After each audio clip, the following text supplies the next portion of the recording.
absolutely everywhere, which I actually quite like. Acre that day, and it might have been 1 acre that afternoon, and I turned onto Hyena Road, and John Dre said, "Why are you going down Hyena Road? There's never anything on Hyena Road." Has killed the buffalo right in front of us. But I figure we might as well give it a try and see whether we have any luck here. He pops out somewhere on this road. I scare him. I know he's been he has to run away. There's more of this grass. It's so pretty. So this grass that I'm looking at now, it's purple. Safari, the fact that I've never seen it before. And it's purple love grass. It is definitely purple love grass. But it is native to North America. About it, and we got to areas like this because Tristan says he's seen it as well. It probably got introduced to areas like this during the time when Djuma and the surrounding reserves were actually farmland. Must be why it is that we're seeing it here. So it's actually, as pretty as it is, an invasive species that I've never seen it before. This is the first time. I didn't see it last year, and I've never seen it in any of the other reserves that I've. It's beautiful, but it's clearly not meant to be here. And I double checked. It's definitely purple love grass.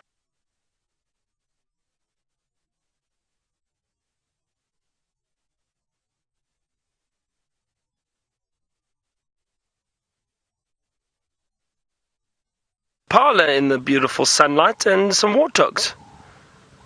Look at that. That is really, really beautiful. We've seen a lot of warthog this afternoon.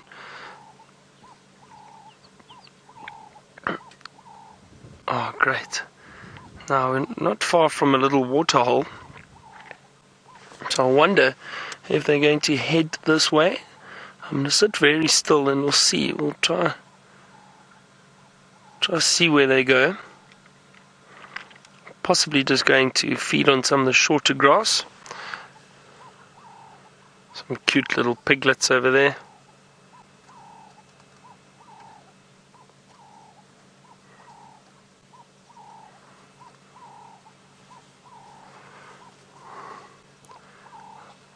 There they are, just off to the right. What I'll do is I'll try to reposition. Hang on a second, because they've walked behind us.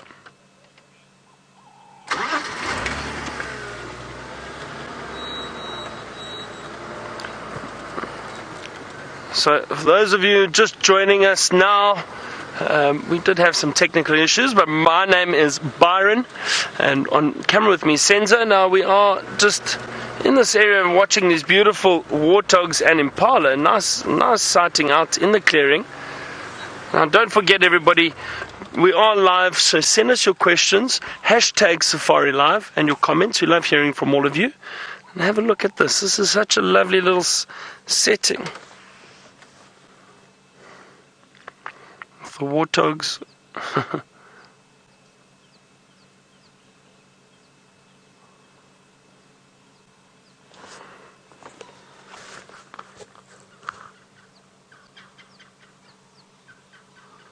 The birds are starting to call behind us, and there's some doves, there are francolins. There's lovely light on those warthogs. So we're approaching that golden hour of safari, that beautiful golden light. That's great for photography.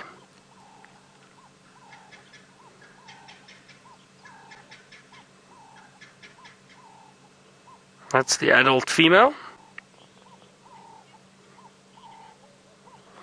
Riti, so the warthogs only feed on grass and plant material. So at the moment, what they would be looking for, and especially in this little section of short grass that they found, they feed on specific grass shoots and a lot of roots. Depending on the time of the year, the season, depends how much food there is around. So they will go and feed specifically on those grass shoots and sometimes roots. They use their snout, they'll dig up some roots and they'll feed on that. So they are very specific about what they eat, but at the moment there's so much green grass around. Let's just see where they've gone. I'm hoping they head towards, there's a beautiful waterhole behind us. I'm hoping they head there, but let's just see where they are going. Hang on, they're still over here.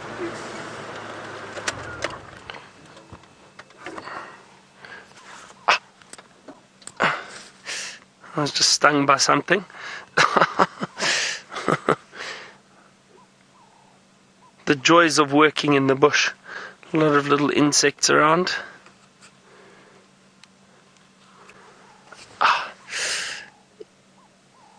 That was quite sore. Anyway, the show must go on.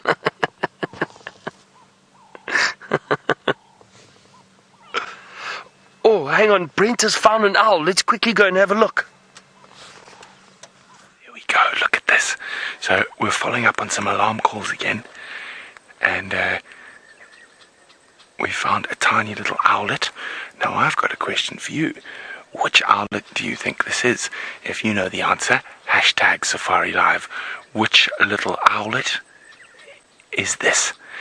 Now, we're still to the north of the Buffalo's Hook waterhole, and we're searching for the most skittish male leopard on Djuma.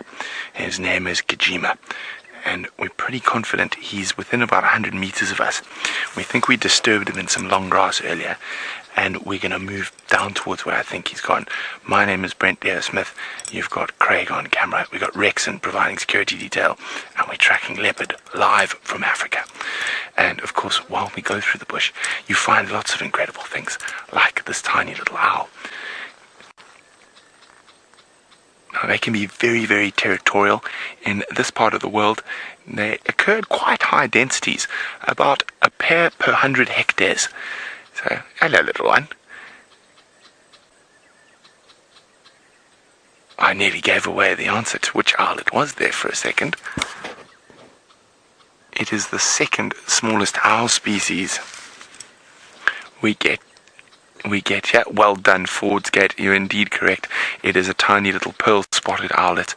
So it is the second smallest owl species we get here. The smallest being the Scops owl.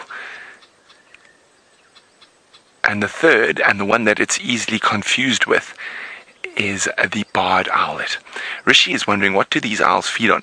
Well, Rishi, mostly they'll feed on insects, very small rodents like tiny fat mice, and they will occasionally feed on little birds as well. And that's why in the background you just hear this chip, chip, chip, chip, chip, chip, chip, chip, chip, chip, chip. And those are the birds alarming at this owl as he took off. He is very cute. Now, they are very active at this time of the day. They become quite active in the crepuscular times. So crepuscular, dusk and dawn. So as the insects also start becoming a little bit more active as we head closer to the dark, it's going to be good feeding time for this little owl.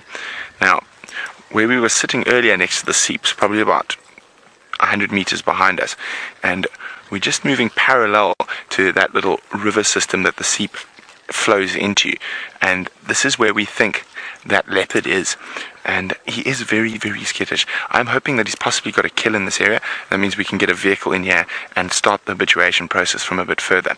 But while we sneak off down the edge of this little river system, let's go back to Byron, who's got a big, not so big, tusked grey beast. These little warthogs just went and drank very briefly. They drank a little bit of water just as we thought, but they've moved off. They're just off to the side here now. There they are. There we go.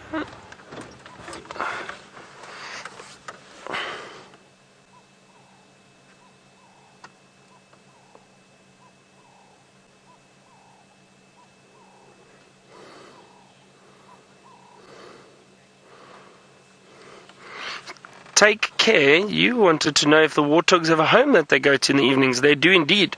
The warthogs live in termite mountains, in burrows. So they will go and sleep underground in the course of the evening. There, actually, you can see that little one using its nose to dig up. The one in the middle, let's see, both of them actually. Using their nose to get to those grass shoots and roots. We spoke about that earlier, and off they go. So what they will do is, as the evening starts to get dark, they will go and they just move through the long grass. We can't see them anymore. So what they would do is they will go and find their termite mound that they've established a home in. They go across the road already. Gone. They ran across the road. Off they went. So they will go back to their home or their termite mound, and what happens is then they actually reverse into their They reverse into the warthog burrow or into the termite mound that they've excavated, and the reason for that is for safety. They'll keep their tusks sticking out, so if any predator sticks its head in, they've got their sharp tusks to be able to protect themselves, and also they'll be able to run out very quickly. And a warthog coming out of a burrow can be pretty dangerous because they are so powerful and those sharp tusks. So that's where they sleep, and that's the reason why they go in backwards too. Now let's head back to Jamie, who's got two wonderful elephant to show you. We had two little Ellies. Unfortunately, our two little Ellies have just gone off the road, but it's Fang's herd, which of course means that one of those little babies is that special little elephant calf that we saw when it was just a few hours old. It was so sweet. They were playing together in the middle of the road. It was utterly adorable. It's put such a big smile on my face. I'm sorry, it's just one of those things that sometimes you miss these quick moments. But hold on, I'll see if I can get you another glimpse of them. It's always special to see Fang's herd. We were talking about them earlier. The fact that she is so easily identifiable. Hello, big girls. Where's this baby gone? I think I'm just going to have to settle here. I think if we try and creep too much closer, we're going to upset them. But there's two tiny babies in the back there behind this large female on the right. That's where they are. Oh wait, there's one at the marula tree, and then there's another younger one just behind this female. Hi guys. Look at, I think they're playing again. Oh, just too sweet. There's nothing like watching the interaction between elephant family members. I'm actually going to try and sneak just a little bit closer. Generally, although we never take such things for granted, I'm going to just sneak forward. Generally, Fang's herd is quite relaxed.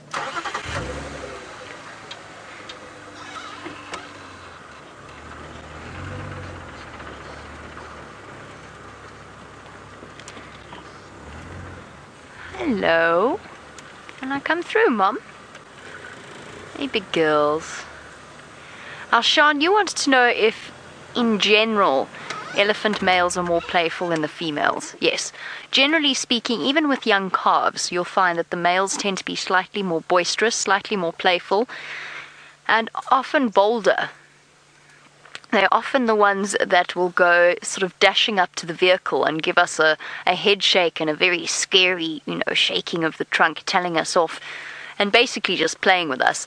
However, I have also seen females do it as well. I've seen young female calves do it. So it's not a blanket rule, but generally speaking, yes, the males are more playful than the females, and you'll find that extends. I mean, you don't really see females sparring or practicing their fighting skills. That's something that males do. Okay, let's go forward a bit. I really want you to see this elephant baby. I'm desperate. It's so sweet. And of course, it's special to all of us. Hello. Oh, the grass is so long, this baby's disappeared into it. Oh, I'm glad Fang's herd is around. I can just see them. There's a trio of them. This is just not going to work. It's just not going to happen, unfortunately. And babies are hidden right at the back behind the grass. Ah, well, perhaps those of you who were watching the dam camera, you might have seen the very tiny elephants. I'm not sure if this was the herd that was around that area. Fang is the large female at the back. She's behind this elephant that we're looking at the moment. She's the one with, the reason we call her Fang for our new viewers is because she's actually got a completely backwards facing tusk. Except that, I actually don't think that is Fang. I've just had a look. It's got a backwards facing tusk, absolutely. But it actually doesn't look like Fang to me. There goes one of the little ones.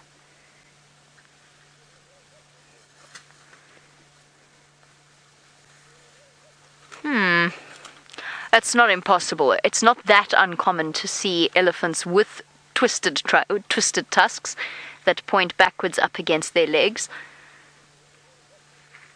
I'm surprised to see one that looks so similar to Fang, yet not quite right.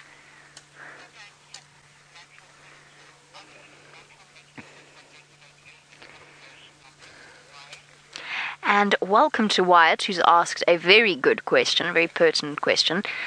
Wyatt, just a small point, they do actually have natural predators in the form of lions, although lion hunting an elephant is a rare thing to see. There are certain lion prides that have specialized in it. They generally tend to go for young males on their own, rather than trying to go for an elephant calf or something like that.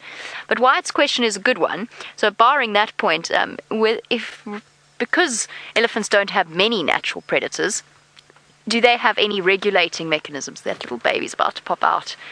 The little one is... We just have to sit patiently. That's a really good question, Wyatt. They do. The little baby is just behind this female's bottom. We'll see it in a moment. It's just to the left of her. There we go. There's the little one. There we go. So Wyatt, one of the things, of course, while we look at this baby elephant, is their very slow reproduction methods. So they don't pop out babies on a regular basis. That was a terrible way to have phrased it, but you kind of know what I mean. I mean, they're not like Impala that give birth every single year, every single time. They will be pregnant for 2 years and then they will be suckling for at least another 2, even longer potentially. So there's quite a large gap between the birth of elephant calves, and of course they only really have one at a time. Very rarely do you find that they get twins, but one at a time. And then the fact that they are so absolutely massive, whenever there is a drought, a shortage of food, a shortage of water, you'll find that will also regulate the population. However, there are arguments, and it certainly is the case in the smaller closed systems, so in the smaller private reserves that are fenced, that elephants can grow to great numbers because they do have such long lifespans. And sorry, I'm trying to listen to something on the radio at the same time.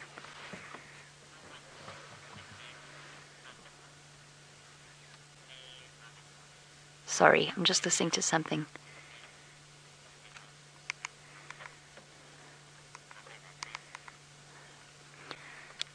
Andrew, I'm just at quarantine now. Would it be alright for me to start making my way?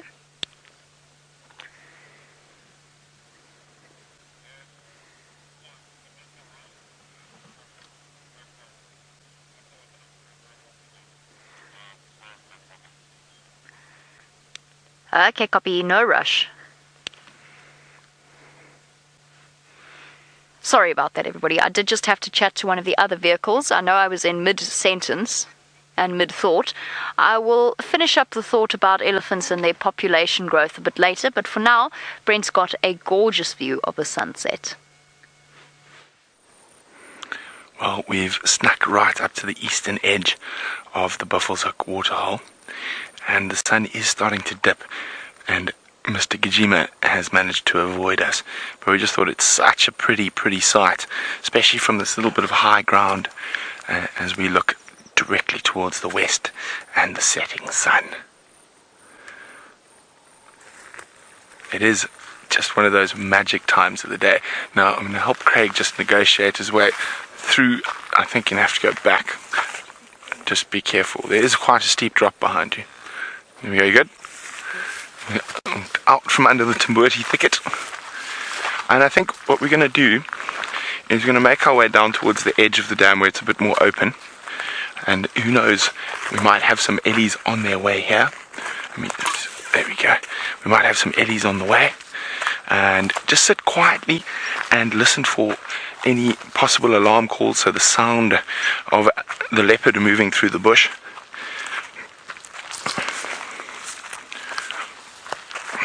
But it has been quite nice. I haven't walked in this area in a very long time, and I have had some of my most memorable bushwalks in this area.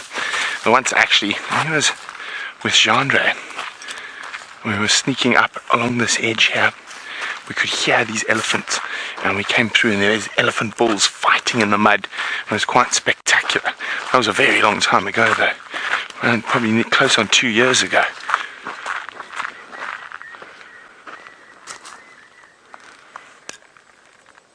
Alarm calls. Did Djuma sneak further to the east?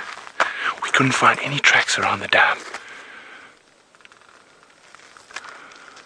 Now, was that?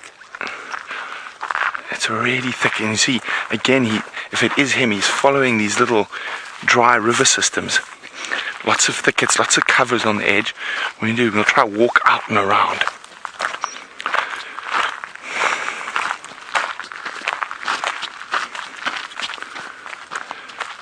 But we don't have too much more time as that sun gets closer and closer to the horizon. Of course, we get a little bit nervous, but as you can see, probably just above the horizon now. I'd say we've probably got to go another good 10 or 15 minutes of light at the most before we need to be safe. But it is absolutely stunning. Okay, let's keep sneaking.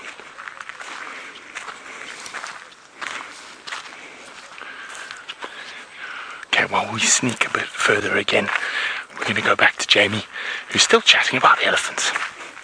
Grow quite big, but what I mean is the number of elephants. And it was a very good question, because in certain reserves, elephant populations do have to be managed because they are an ever-growing thing. They don't have the natural movement that they might otherwise. I'm talking about fenced-off reserves. They aren't able to migrate because of resources, and as a result, they can actually shape the landscape and damage the landscape potentially if you have too many elephants. That's the theory put forward. So one of the things that they do in order to counteract that is to contracept them, which is a very tricky process, and there's different methods of doing it. They tried hormonal contraception, which was an absolute disaster and caused a very aggressive response in the females. It also made the herd split up. It basically just interfered with their dynamics as a whole. There was also the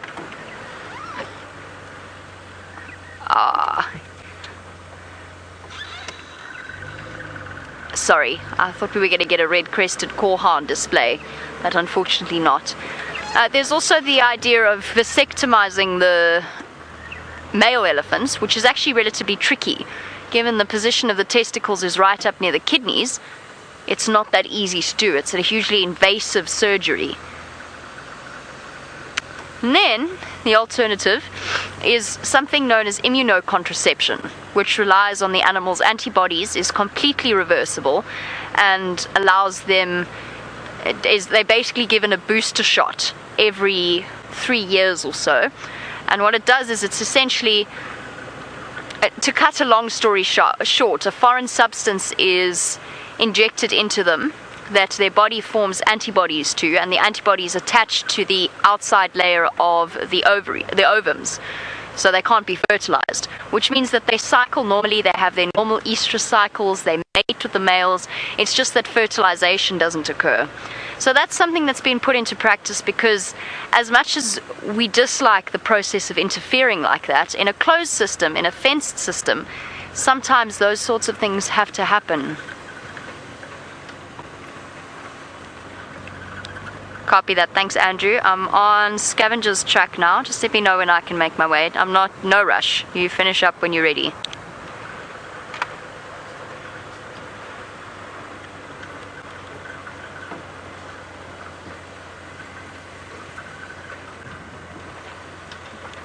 Copy. Thanks, Andrew.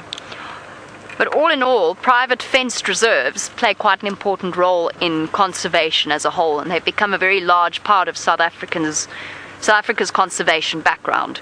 Right, I'm sorry, I've obviously been chattering on the Game Drive radio. Those of you who are familiar may realize I have a surprise up my sleeve. I'm not telling you what it is yet, partly because I don't know. I'm going to send you across to Byron while we wait to go in.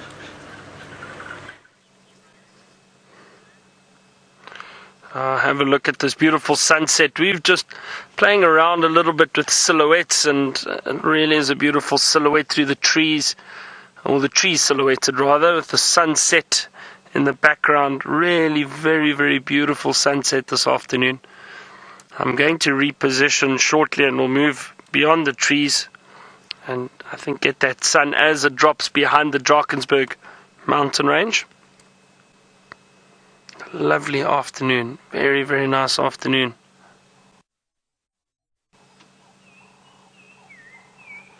Oh, listen to that sound. Can you hear that? Let's listen if it calls again.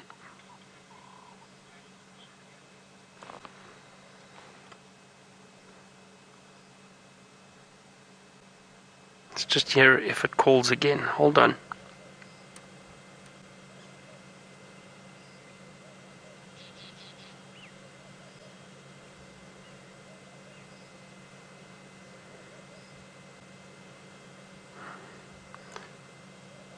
Now it's not calling again, obviously. It was a black-crowned shagra. Listen, hang on. It might do it again.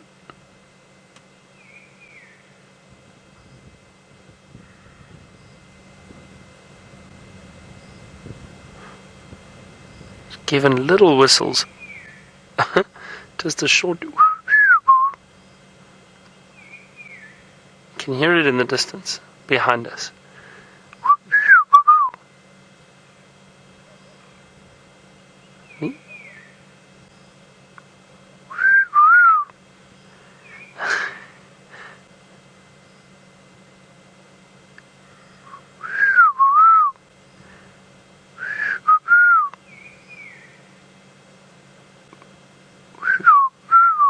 Something like that. It's not doing the full call. It's got a wonderful call where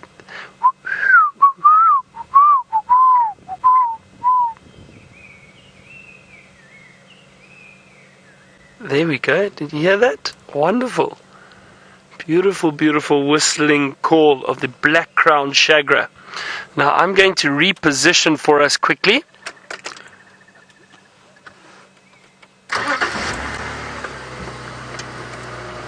And let's go and see and watch the sunset.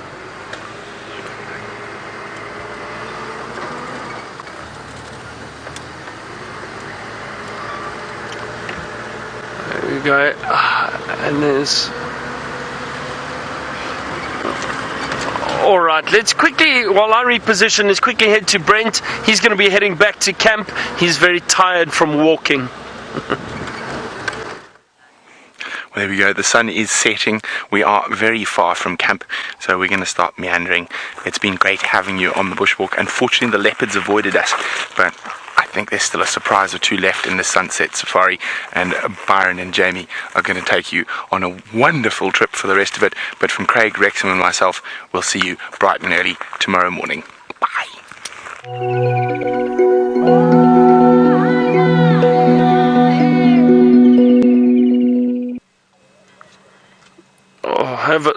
Hang on, there we go. Have a look at that that sunset over the Drakensberg mountain range.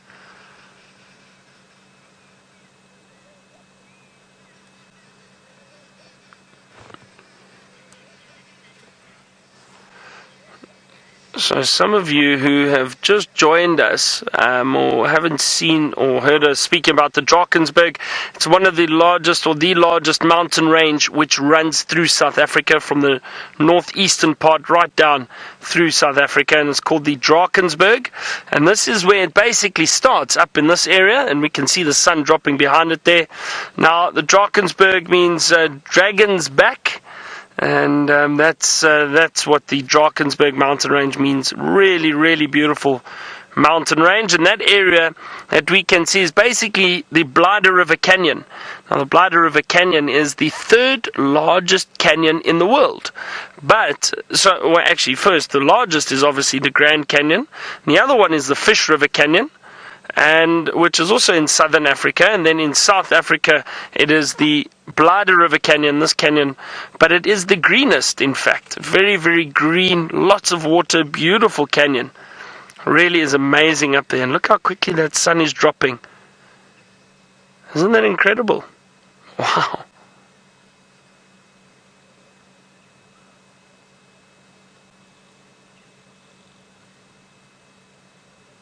And there it goes. We caught it just in time. We really did. Wow, that is beautiful. Hey, wasn't that lovely? So nice to sit and appreciate and enjoy the sunset behind us. Bit of clouds there, so that beautiful orange and red glow in the sky. Now, this is often a time of the day where we'd stop and maybe have refreshments with our guests, stretch our legs after being on the vehicle for so long. So, but what a wonderful, wonderful sighting. And as I say that, I see there is a vehicle that's heading to the spot. I guess to stretch their legs and have some refreshments and some snacks perhaps. I wonder if they've got some spare refreshments for us.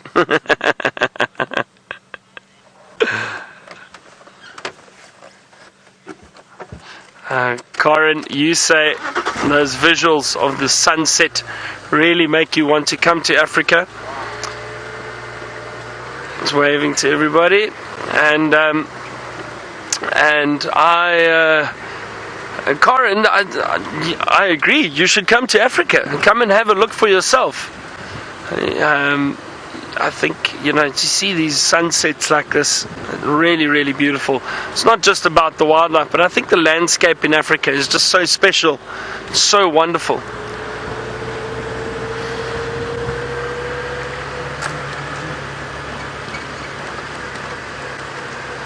Oh, Tanis, you've asked a great question.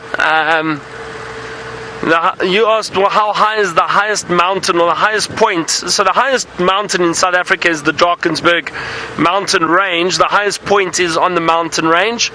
Now, it is... hang on. I'll think. I've actually hiked it, but years ago, and I can't remember now. Hang on. I'll think about this. Highest point in the Drakensberg, I think it's just over 3,000 meters above sea level. I think it's 3,400 meters, somewhere around there. Now, what's that in feet? I don't know. I'm confused. My brain, maths, I was never good. Yeah, so the Mafadi is the highest point in the Drakensberg, and I have hiked it. It is beautiful up there, really, really amazing. And yeah, it's about 3,400, 3,500 feet, meters, above sea level, but I don't know what that is in feet. See if any of you can work it out for me quickly. I'm not sure. I can't convert. Okay, thank you, Rebecca. So Rebecca says roughly around 11,300 feet above sea level. So that's what it is. Oh, now Jamie has a surprise. Let's go and see what it is. We do indeed have the surprise. I had a feeling that it might be her, but it is in fact the beautiful Xongile. I wasn't quite sure. Nobody had let me know exactly which leopard it was, but it's lovely to see her, found by Tax and Aubrey. She's back once again to her old haunt at Treehouse Dam. And I'm sure this happens all the time. I'm sure that leopard cubs get separated from their mom on a relatively regular basis at this age. But for us, because we know them so well, it's actually really quite heartbreaking to witness. She looks so very lost and alone. And she's desperately searching for her mum. For those of you perhaps for whom this is a first-time viewing experience, this is Xongile, and she's only 14 months old. And it's been, from what I've heard, I've been on leave of course, but from what I understand, it's been at least 2 weeks since she was last with her mum, which is really very distressing for such a young leopard. And yesterday when I saw her, she was walking all over the sort of favourite routes that her mom would take them along, all the sort of places where we've seen them regularly in the past, obviously desperately searching for the rest of her family, her brother and her mother. We don't have any idea where they are, but it's good to see that Xongile is alive and well and back at Treehouse Dam. And if she stays here, if she stays in these places, it's going to be a lot easier for her mother to find her. Shame. Poor little girl. It's all very confusing at the moment. I'm just going to shuffle around a little bit, and we'll spend our last few minutes of the sunset safari with her, but I just want to try and get us a slightly different view.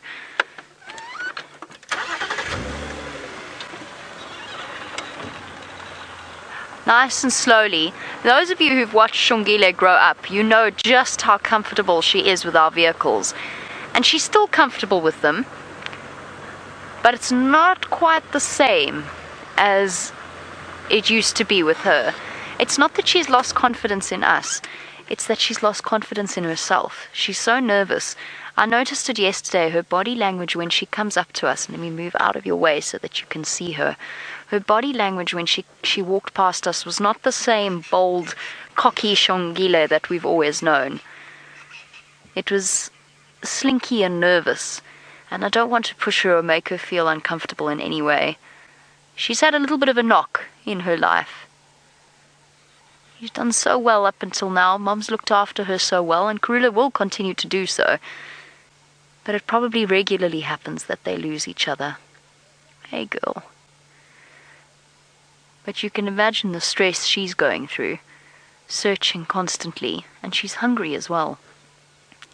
She needs a good snack. Hopefully she managed to catch some scrub hares from when we saw her yesterday.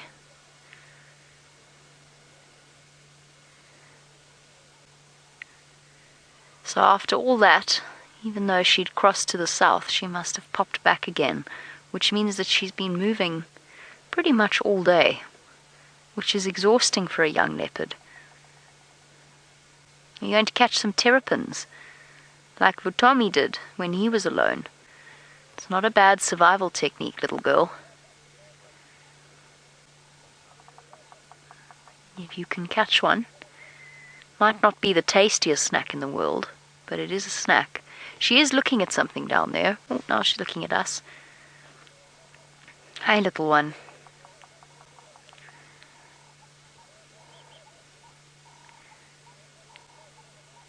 I'm just going to sit for a moment in silence and let you enjoy the sounds of the bush as well. It's the perfect time to listen to bird calls.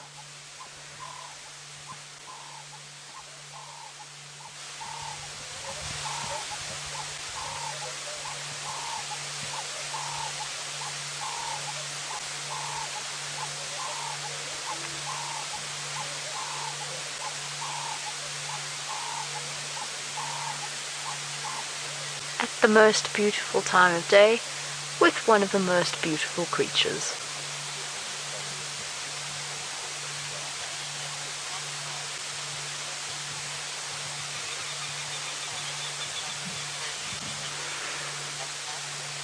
Now, Omkar, you want to know whether or not I think that there's a possibility that Karula's just making space for Xongile, since female leopards do give, or at least their offspring end up establishing territories using part of their mother's territories. It's a good question, and if Xongile were a little bit older, I would say that yes, there would be a possibility of that. She spotted something just by the way.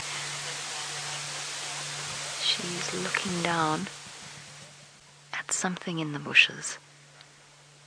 So I think it's a possibility. It would be a possibility if she were older, but it's not really how leopards work, and she's just too young for that to be what's happening here. I think they just got lost. I think that there's quite possible that Karula went off mating because she hasn't been seen in a while, and that's the best possible explanation because Karula's not really a mysterious... she is a mysterious leopard, but she doesn't disappear for extended periods. Look, she's slinking, she's hunting something. She's after something. I can't reposition now. We're just going to have to wait and see. Come on, girl. Come on, girl.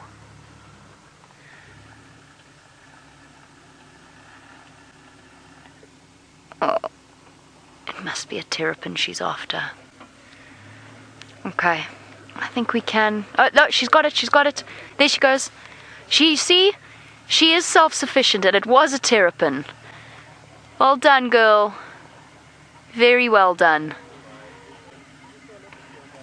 Shame. Well done, little Xongile. She's done just as Vutomi did, and she's surviving on the creatures that she can catch. And all that time practicing and playing and hunting terrapins has paid off. Let's reposition quickly so we can watch her eat it.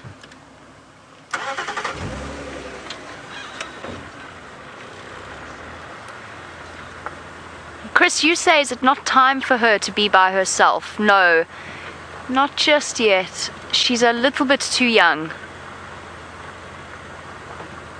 She's only 14 months old. She'd only really start to be showing signs of independence at around about, I would say, 18 months, possibly even closer to 2 years, but around about 18 months she'd start to be off on her own. 14 months, I mean, if you look at Xongile, she's tiny. She's not yet ready, she's not yet equipped enough to be off on her own. It's just that little bit too early. However, you raise a good point in that the older she gets, the more signs of independence she's going to start showing. And she might actually have moved away of her own accord and then just found herself in a situation where she couldn't find mum again, which would be very confusing and quite scary. Hi, guys. Oh, there you go. She's caught herself a terrapin, and now comes the very tricky process of trying to figure out exactly how to get in that. Oh, yuck. Not very nice, is it, Xongile? But it will do. And doesn't that make you feel just that little bit happier about the situation, knowing that she is managing to catch things like this, and as difficult as they are to get into and as smelly as they are to eat, it will sustain her until Karula finds her once again. Copy. Thanks very much, guys. Are you guys okay there?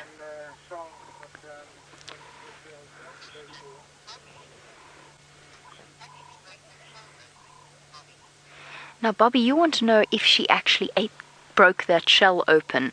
She hasn't managed to yet, and she probably will only be able to crack the outside edges, judging by the size of that terrapin. Obviously, the larger they are, the harder the shell is, the thicker the shell. So she might not be able to get right in there, but you can see she's already lifted up some of the outside scales on the edge, and now she's tucking in, trying to get in around the legs and around the head. And it's very similar to what we've seen Vutomi do in the past. She'll go in via the legs, or the hole where the head is, and essentially break apart those slightly thinner bits of bone, and she'll be able to get to the meat inside. But she won't be able, that's quite a big terrapin, she's not going to be able to crack open that massive shell, unless by some sheer fluke she drops it from a height, which I doubt. I don't think she'd have the problem-solving abilities to do that. Oh, shame, look at her licking it. She's so hungry. I can't wait to see them reunited once again. I'm sure it's going to happen. It's just a matter of time and a matter of them finding each other. But just imagine the joyous moment when we see all of them together again.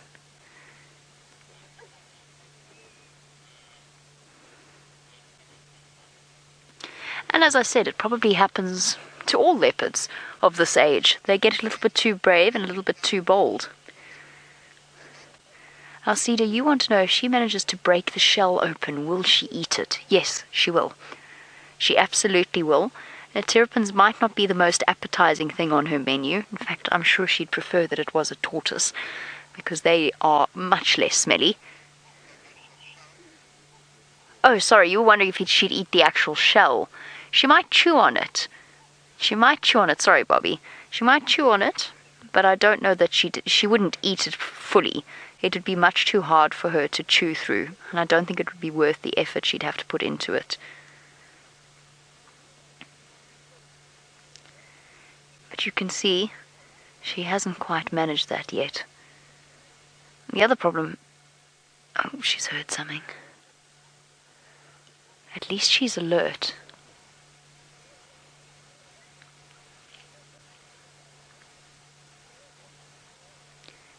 Making sure that nothing's going to sneak up on her. That's a very good life skill to have. You shall be much less at risk of things like hyenas.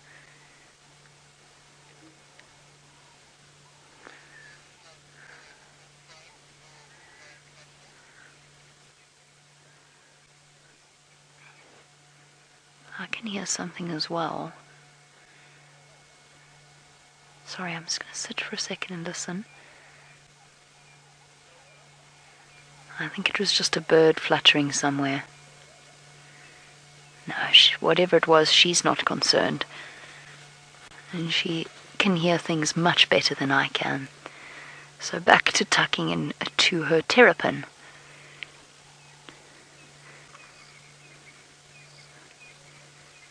It's going to be very difficult for her to break into that one. It's a very large terrapin.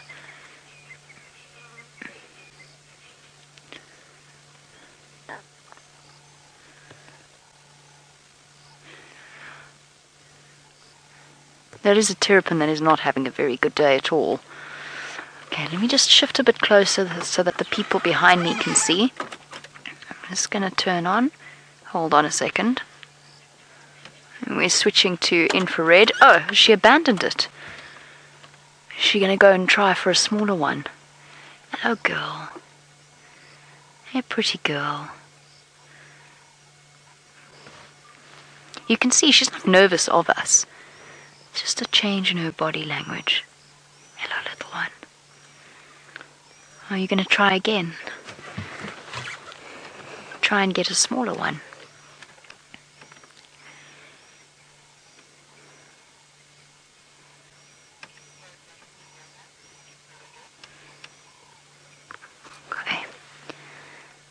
And let's shift back to normal. I'm actually going to get my spotlight on now. And just ever so gently illuminate the site a little bit. I don't want to sabotage any of her hunting attempts, so I don't really want to shine anywhere near the water or anything like that.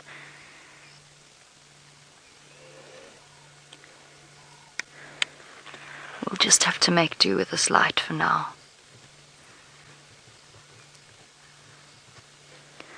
And there she goes back towards the water's edge.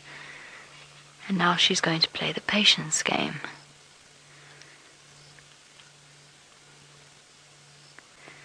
Oh, all those terrapin heads popping out, girl.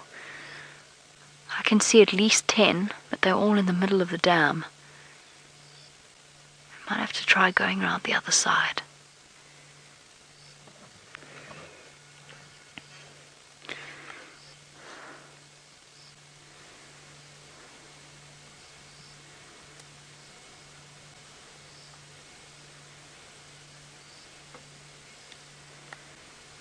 She's glancing across. She's got to try and find one that's slightly smaller than the one she caught earlier. She spotted one.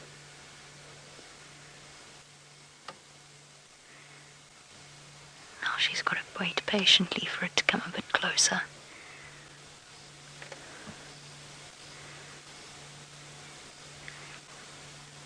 Luckily her mom's taught her about patience very, very well.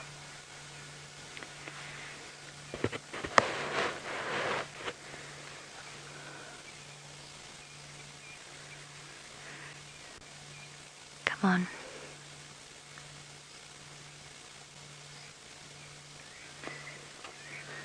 Those monkeys are still alarm calling. That's what she was listening to.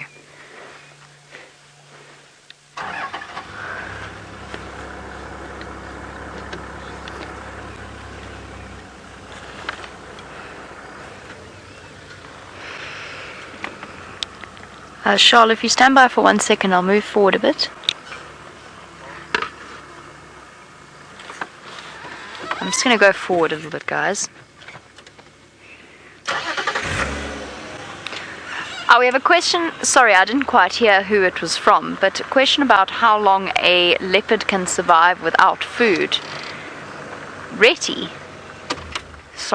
you wanted to know how long can a leopard survive without food? And the answer is it depends on how big the leopard is, really. It's a difficult question to answer absolutely. You're probably looking at around about 3 or so weeks. And, of course, Xongile has not been without food completely. She has been catching things like scrub hares and terrapins. So, probably around about 3 weeks. For a big leopard, probably even longer. How long can a human being go without food? Again, it depends on the human being. But for them, the problem is, of course, once they get to that point where they haven't eaten for an extended period of time, then they get weaker and weaker. And what that means is that they will then start to struggle to eat and struggle to feed. And struggle to hunt, at least. It becomes harder and harder for them. So even though they can survive for an extended period of time, they need to be able to eat regularly in order to be able to continue to hunt.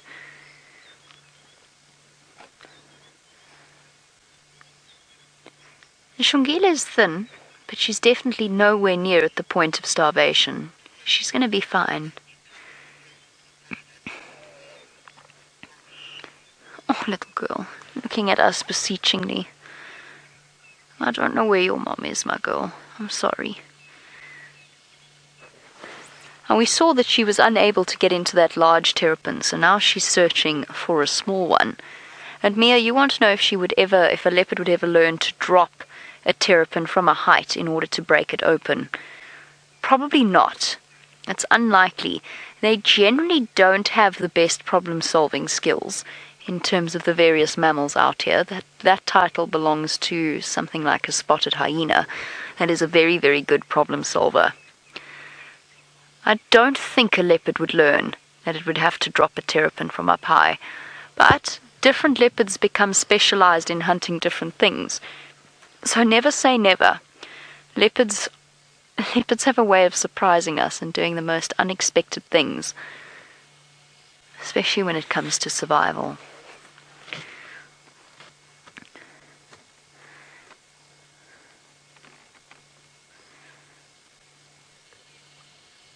I'm still reluctant. I'm reluctant to spotlight her just because I think that the glare off the water might actually hinder her trying to hunt terrapins.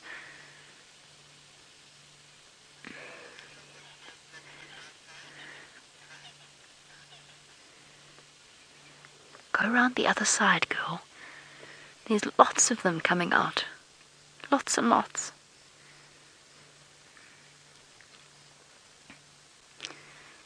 I suppose this is a good spot in terms of cover.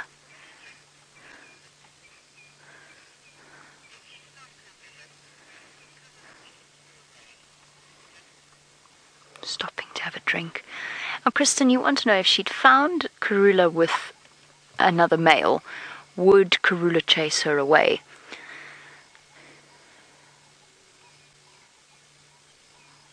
No, Karula wouldn't, but there's a good chance that the male would, and that's just because males tend to become very protective over a female in estrus. Again, leopards don't read textbooks, and sometimes they do very unexpected things. So, I mean, I could tell you that, and then the next thing you hear of somebody seeing a mating pair and a cub feeding and sharing a kill or something like that. But chances are it would be the male that would chase the cub away, so as not to interrupt his mating prospects. Especially, of course, if it wasn't his cub. If it was not Xongile's potential father, he could end up killing her if she were to approach a mating pair. And Karula might try to protect her, but there's only so much Karula would be able to do against the strength of a male. What's in there, girl? What you got?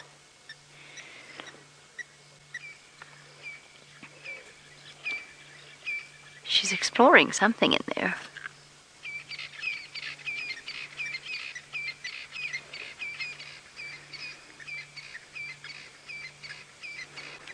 Could be a terrapin that's come out.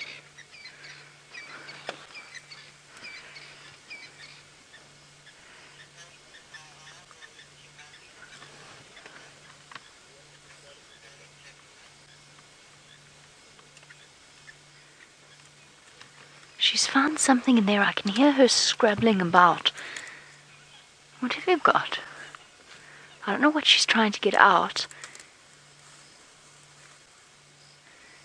I don't know if she's found something hiding underneath a branch there, but she's desperately scrabbling around underneath it.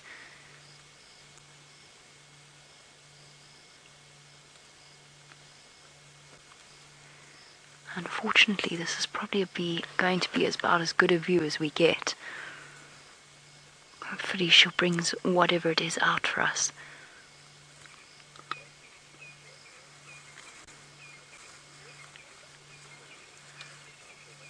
Where on earth? It looks like a bit of buffalo hip bone.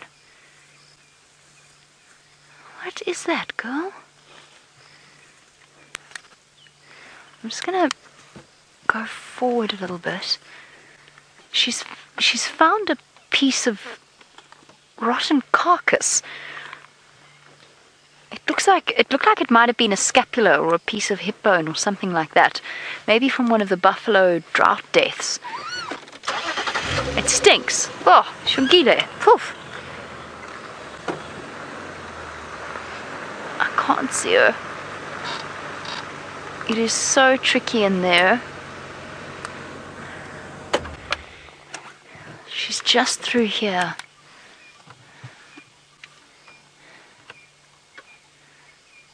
Yeah, she's pulled out a bit of carrion, but a very old, perhaps hidden there by a hyena. A hip bone or something like that. That's what she's got.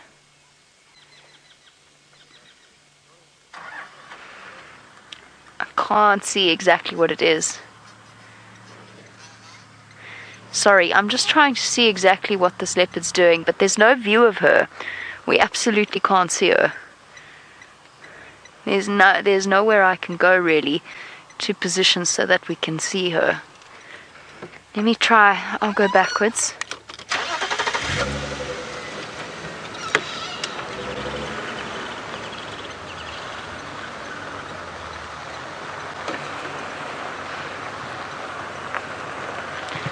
Maybe backwards will work. Not really. No, there's nowhere I can go to get a view of her.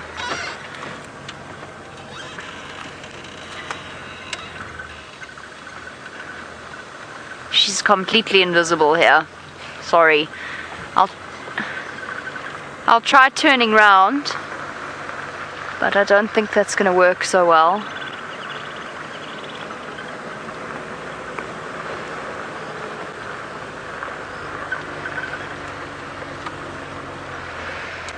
Reese, absolutely, that is something that she would do. She absolutely would raid a bird nest for food. That would be on her, absolutely would be on her agenda. Let's see if maybe we can see her here. Or she just walked into the road.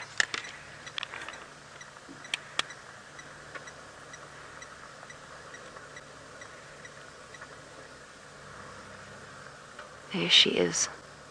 I'm just showing the guys where she is.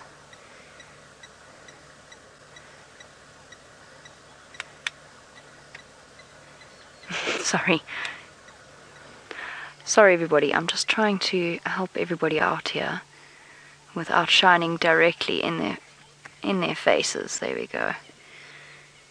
Okay, we better keep the spotlight on then. There we go. Just a faint glimmer of spots.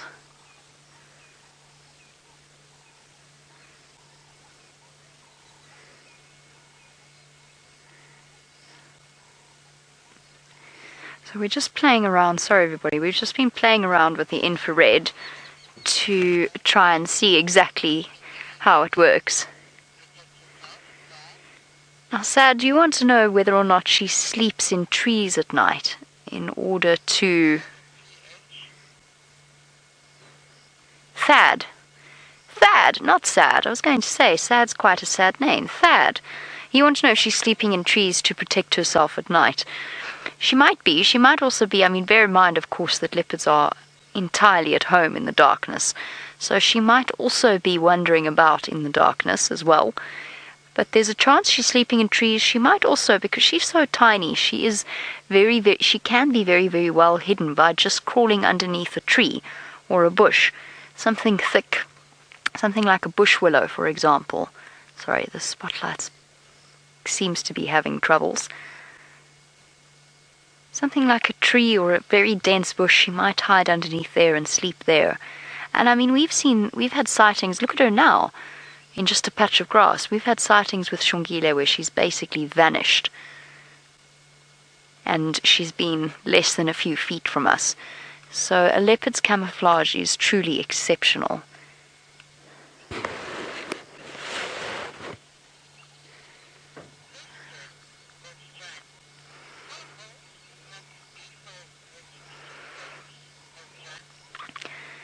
I have absolutely no idea how she managed to find that piece of carcass. She obviously smelt it, or perhaps knew it was there in the past, but never had to bother with it before. But Orjan, she could pretty much eat it no matter how old it is.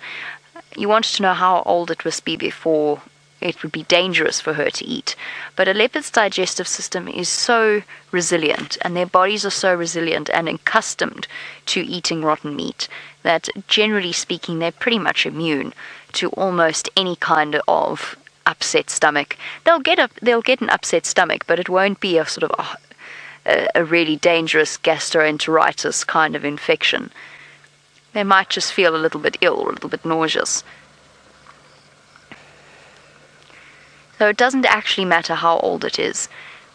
And leopards scavenge far more frequently than we realize. It happens on a regular basis. We saw it with Vutomi as well. With Vutomi scavenging, there's her pretty face. With Vutomi scavenging off that old buffalo carcass.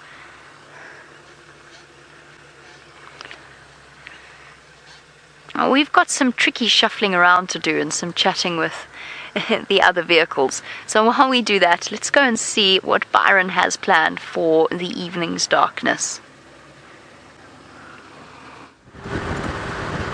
Well, Jamie, I don't know what I've planned. I'm trying to just find... I found... Have I? Yes, I have a chameleon. Have a look. I'm actually going to jump out for this one. Can you see it there, Senzo? Now, this is Senzo's first chameleon, I would imagine. Hang on, Senzo. Let me stick the spotlight there. Let me jump out, and I'm going to show you. Have you seen what I've spotted yet? Senzo? Hold on. Let me see. This is great. Have a look here. Oh. There we go. Beautiful flap neck chameleon. Can you see it? Lovely. Lovely, lovely, lovely. So I was just doing a Facebook Live and I was looking for one of these little guys, but unfortunately I couldn't find one. But found one for you. So look at that. Beautiful. I'm not going to disturb it too much. Great. There we go. Little chameleon, flapneck chameleon. I've been lucky spotting chameleons the last few days. Nice. Hey, told you, well camouflaged, hey Senzo? Beautiful. Look at that. So that's Senzo's first chameleon, which is great. Oh, lovely. Look at, oh, well done. Look at those eyes moving around. Mario, you called me the chameleon king. Thank you. Well, that is great. That's so nice. I love spotting these little guys, I must be honest.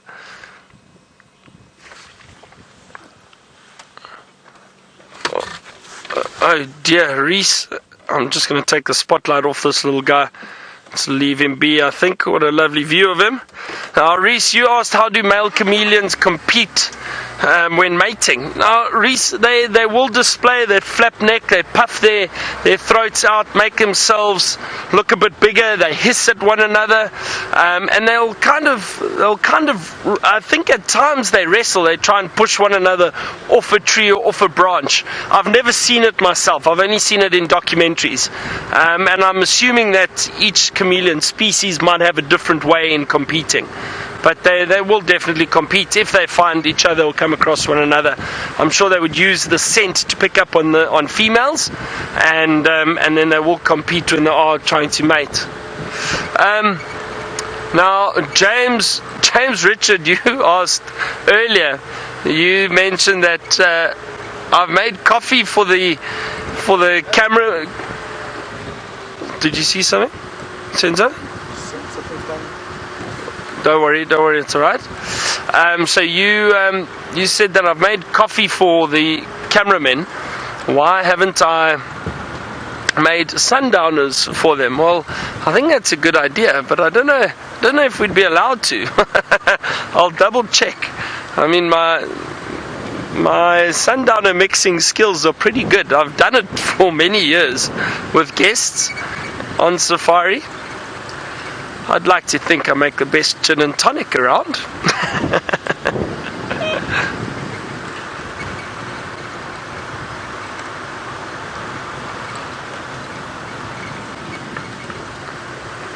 Yeah, but I might have to experiment with the rest of the staff and see what they say. It's been a lovely day though, very, very nice. Some nice sightings, wonderful elephant sightings. So there's been a lot going on, and great to see a leopard at the end. My favourite sighting of the day, Rebecca was just asking. Now, Rebecca, I would say it was that beautiful big bull elephant that we had this morning. For those of you who saw it with us, he was throwing sand all over himself. He was standing right in front of us, and that was such a great sighting. I really enjoyed that. So that was great. And yeah, so I don't know what the rest of you enjoyed, but for me that was a highlight. It was really special and great to see. And then I've got bad news though. So I've been fired. Tomorrow morning is going to be my last drive. Yeah, that's right, they're getting rid of me. But I'm only joking. Tomorrow will be my last drive, but I'm back in a week, so I'm not away for a long time. This time, I'm back in a week, and then the safari will continue. Well, with me, it will continue anyway. And James will be back soon, which is exciting, and Brent and Jamie are back. So I'm just taking some time to rest. You know, I just can't do it as long as the other guys can do it. The other guides work for about six months. I'm not used to that anymore. I used to do that. But I've got other business to attend to in Johannesburg, unfortunately. So I've got to head back to the big city. But only for a week and then back here again, which is nice.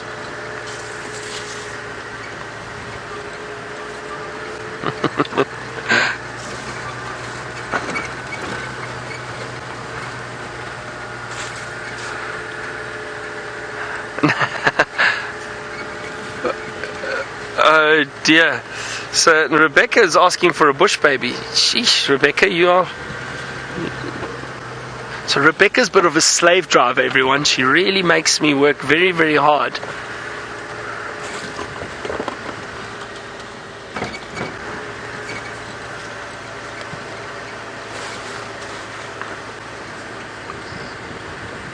I'm still trying. I'm trying very, very hard to find a bush baby. I'm trying hard to find a scorpion. Maybe we find a scorpion. What else can we find?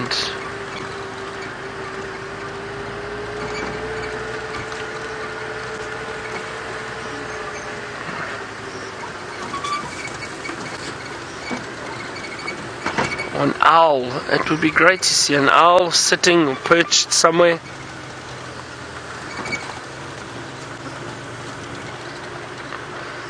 And I'm trying to think, my favorite owl would probably be... Oh, it's a tough one. The Scops owl for me has just got wonderful memories. Being in the bush with family and friends and hearing the Scops owls call in the distance. So that is definitely one of my favorite owls to hear and to see. They're very cute. I like a pearl-spotted owl. I like a giant eagle owl. And yeah, maybe that cute little Scops owl. Pearl-spotted owls are pretty cool. Oh, it's hard to say. I don't know.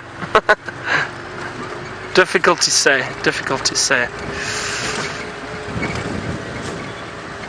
Oh, we saw bush babies the other night, but this evening it looks like they are hiding. Oh, there's a little scrub hare in the road. Oh, there it is.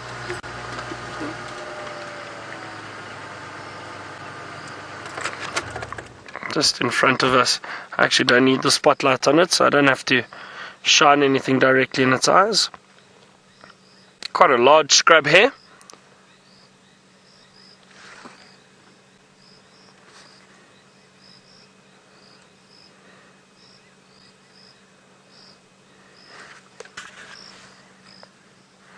Now, if you listen, I wonder if you can hear, there's actually a lot of bird calls going on around us. I'm going to keep quiet for 5 seconds. Just listen quickly to the sounds around us.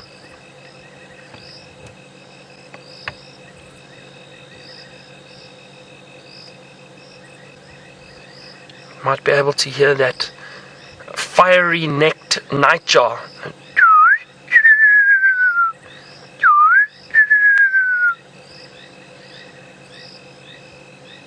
Can you hear it? Wonderful, wonderful sound. Alright, I'm going to leave this little scrub here. Shame. I think it wants to move off. I'm going to turn these lights off. Alright, well, thank you very much, everyone. I'm going to say goodbye, and Senzo is going to say goodbye, and we'll see you all tomorrow again. Let's head back to Jamie so she can finish the show.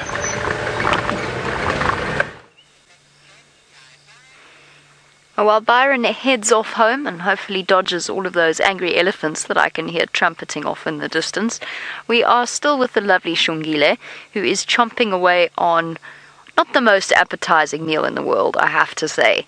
I don't quite know exactly what it was. I still think it was a little bit of buffalo, probably a drought death. But perhaps it was something that was left here by our hyena clan many, many, many months ago, judging by the smell of it. Either way, it is good news for Xongile.